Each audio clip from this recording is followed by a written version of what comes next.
শেখ মুজিব এই দেশের দুর্ভিক্ষ সৃষ্টির মধ্য দিয়ে লক্ষ লক্ষ মানুষকে হত্যা করেছে। শেখ মুজিব বাকশাল করেছিল, সকল রাজনৈতিক দলকে নিষিদ্ধ করে একদলীয় রাজনীতি শুরু করেছে। সেই দলের ধারাবাহিকতা শেখ হাসিনা। শেখ হাসিনা 15 বছরে বাংলাদেশে যে লুটপাট করেছে, এত লুটপাট শুধু বাংলাদেশে না, সারা বিশ্বের কোন দেশে কখনো হয়েছে এমন নজির পাওয়া যাবে না। শেখ হাসিনা গণহত্যা করে বিরোধী মত পথকে নিশ্চিহ্ন করতে চেয়েছে, যেমন তার পিতা এই কাজটি করেছিল। শেখ হাসিনা গুম, অপহরণ মাত্রা অতিরিক্ত করেছিল। আমাদের ইলিয়াস আলী আজ পর্যন্ত ফিরে আসে, আমাদের কমিশনার চৌধুরী আলম আজ পর্যন্ত ফিরে আসে। শেখ হাসিনা কত ভয়ঙ্কর দেখুন, আয়নাঘর বানিয়েছে।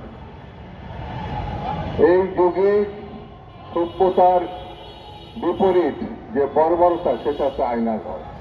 সেই আয়নাঘরের মধ্য দিয়ে পতিত যশা মানুষজনকে সেখানে ধরে নিয়ে হত্যা করা হয়েছে, আর না হলে বছরের পর বছর আটকে রাখা হয়েছে। সেই জন্যে এই দলটি কখনোই মানবতার পক্ষে ছিল না, কখনোই গণতন্ত্রের পক্ষে ছিল না। তারা জন্মগতভাবে ফ্যাসিবাদী, স্বৈরতান্ত্রিক। সর্বশেষ নিউ ইয়র্কের যে ঘটনা তারা সৃষ্টি করেছে, তার মধ্যে দিয়ে এটা প্রমাণ করেছে 1 বছর পার হলেও তাদের কোনো অনুশোচনা লক্ষ্য করা যায়। তারা কখনো বাংলাদেশে যে অপকর্ম করেছে, বাংলাদেশে যে গণহত্যা চালিয়েছে, বাংলাদেশে যে নৃশংসতা চালিয়েছে, বাংলাদেশে যে সীমাহীন দুর্নীতি করেছে, তাই এ ব্যাপারে তাকে কোন রকম অনুশোচনা তাদের নাই।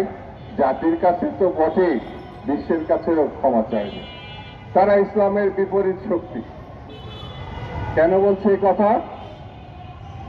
আমাদের মহান সৃষ্টিকর্তা বলেছে, তুমি ভুল করলে তুমি আমার কাছে ক্ষমা চাও। আল্লাহ তাআলা ক্ষমা জন্য বসে থাকেন। বান্দা ভুল করবে, বান্দা অপকর্ম করবে, সে তার সৃষ্টিকর্তার কাছে ক্ষমা চাবে। এটাই বাস্তবতা। আওয়ামী লীগ এই জন্যে বলবো, তারা ধর্মও মানে না।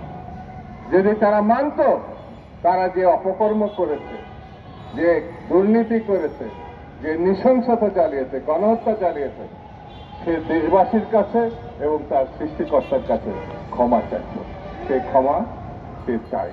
সেই জন্য এই শক্তির বিরুদ্ধে আমাদেরকে সজাগ থাকতে হবে।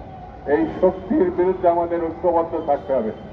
পৃথিবীতে যত বড় শক্তি তাদের সমর্থন দিক না কেন, যত বড় শক্তি তাদের কোলে নিয়ে বসে থাকুক না কেন, বাংলাদেশের মানুষ এই শক্তিকে কখনো ক্ষমা করবে না, কখনো উঠে দাঁড়াতে দিবে না।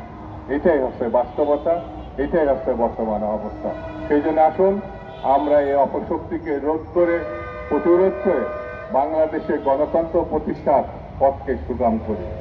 আমরা মনে করি বাংলাদেশকে অবশ্যই গণতন্ত্রের পথে এগিয়ে যেতে হবে, এবং এই সরকারকে আমি আহ্বান জানাবো দায়িত্বশীলতার পরিচয় দেওয়ার জন্য। কোনো অবস্থায় যেন ফেব্রুয়ারি মাস পার হয়ে না যায়। নির্বাচন অতি অবশ্যই ফেব্রুয়ারি মাসের মধ্যে হতে হবে। এই দাবি জানিয়ে সবাইকে ধন্যবাদ জানিয়ে আমি আমার বক্তব্য শেষ করছি। বাংলাদেশ